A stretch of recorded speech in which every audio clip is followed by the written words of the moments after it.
Hello, everyone. Thank you so much for joining my presentation today briefly on mental wellness abroad. My name is Dr. Lashia Bowers, and I am a licensed professional counselor and an alcohol and drug counselor.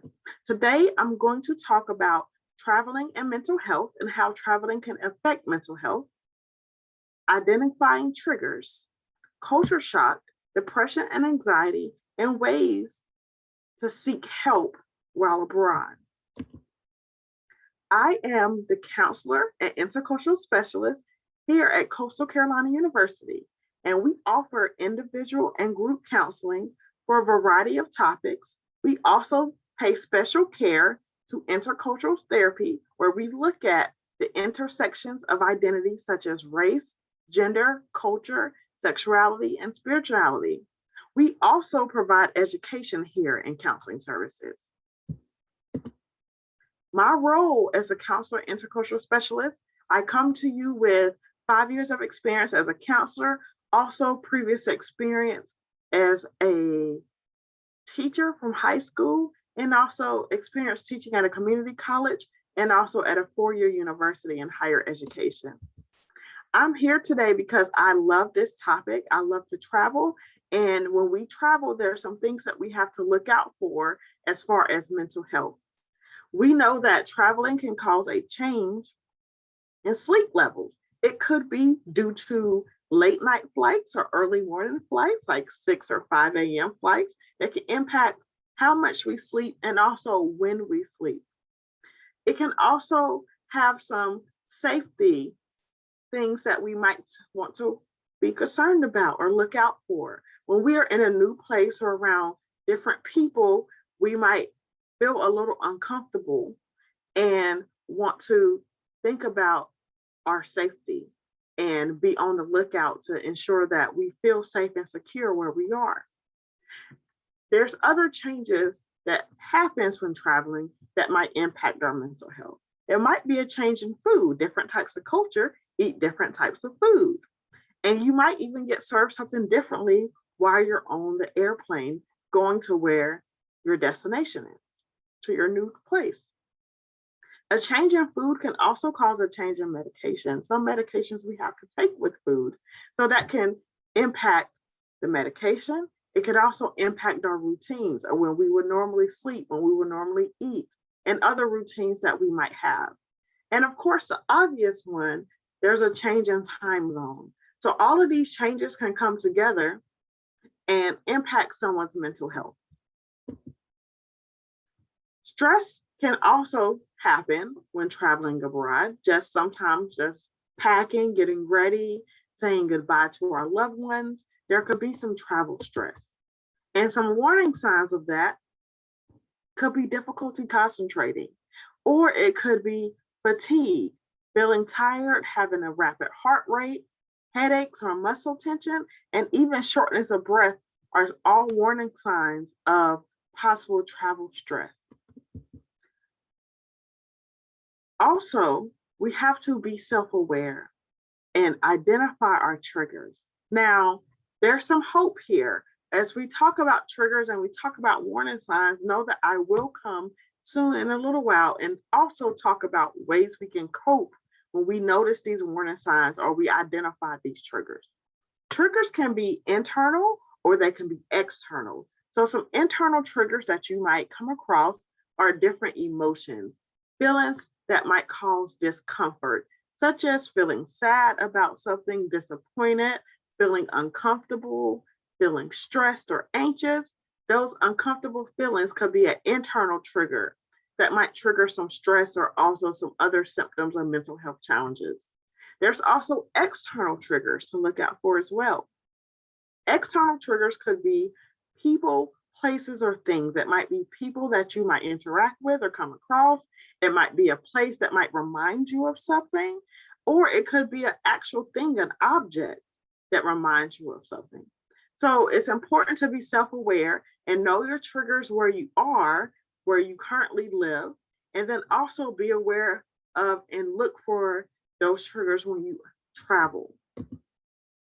Now, people go through stages, and there's tons of research about culture shock. You probably heard the term before, and you probably even seen this graph before about culture shock. When someone first travels, they come across and they're very excited, and they might be what's called in the honeymoon stage. During this stage, people are thinking about, where can I go? What can I eat? What new experiences can I have? What type of different cultural activities can I take part in?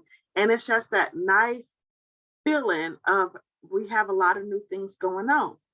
Well, as time goes on within that new place, anxiety might set in, and people might begin to become homesick. They might miss their routines, miss their food, miss their loved ones, and say, okay, wow, I'm feeling a little anxious, I'm a little worried.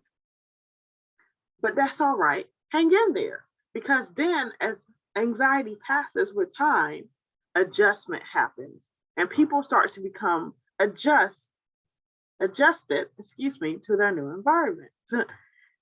And lastly, they'll become accepted, and they will accept where they are and feel a part of the new place that they are in.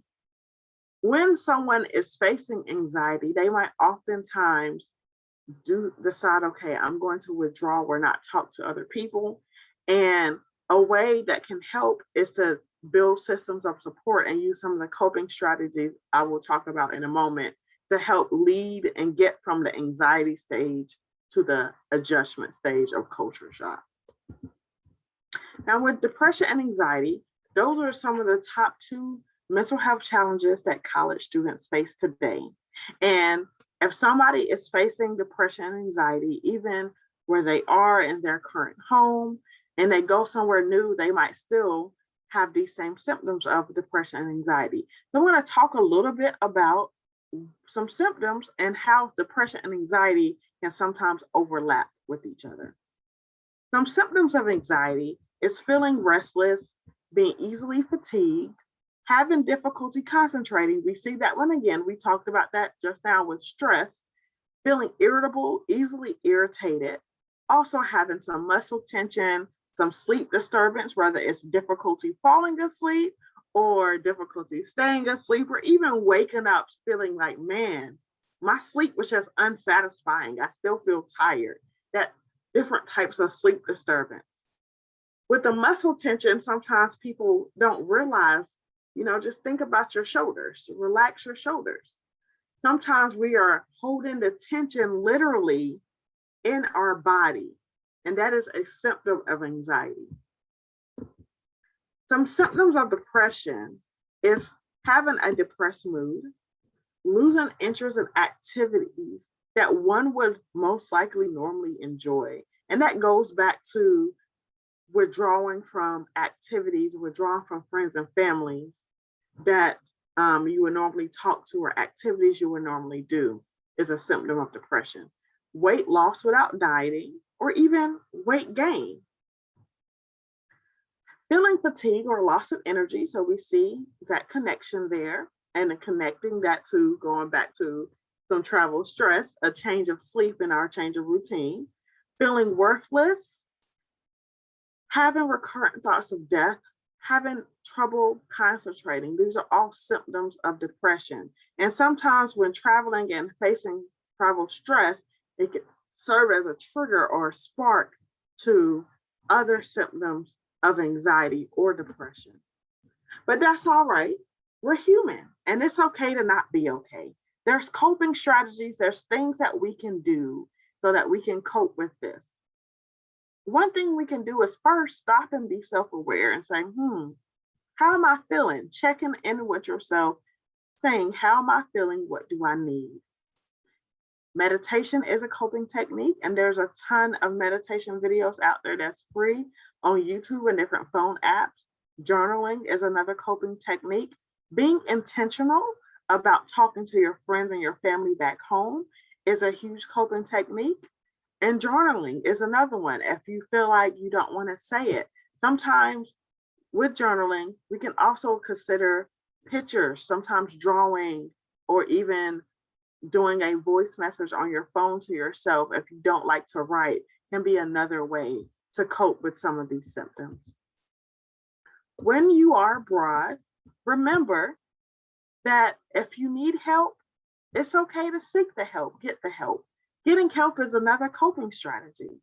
And you can get help by researching your mental health centers and doctors before you leave. Or when you arrive, when you get there, you can say, okay, who's around me? What's nearby? Are there any doctors that specialize in mental health that I might can utilize if needed? You want to learn the vocabulary that's associated with your condition. So if you know that you have a mental health diagnosis, learn that vocabulary. And then if you don't, you still might want to learn some words that might associate with mental health, whether it be depression or anxiety or sadness, some words, especially if it's in a different language or if it's talked about differently in that culture. Lastly, be clear, be concise. Share what you need, whether you're sharing it with a doctor, with a friend, with your support systems around you. Be clear. When you identify a trigger, for example, let's say the trigger was an internal trigger of feeling tired and fatigued, and you'll notice that you're having trouble sleeping, be clear and say, you know what, I think I need to step away for a moment. I need to rest. I need to intentionally rest, or I need to go to sleep an hour early. Be clear and communicate those needs so that you can receive the help you need and have the best trip. Thank you so much for listening to me, and I hope that everyone is able to travel safely. Thank you.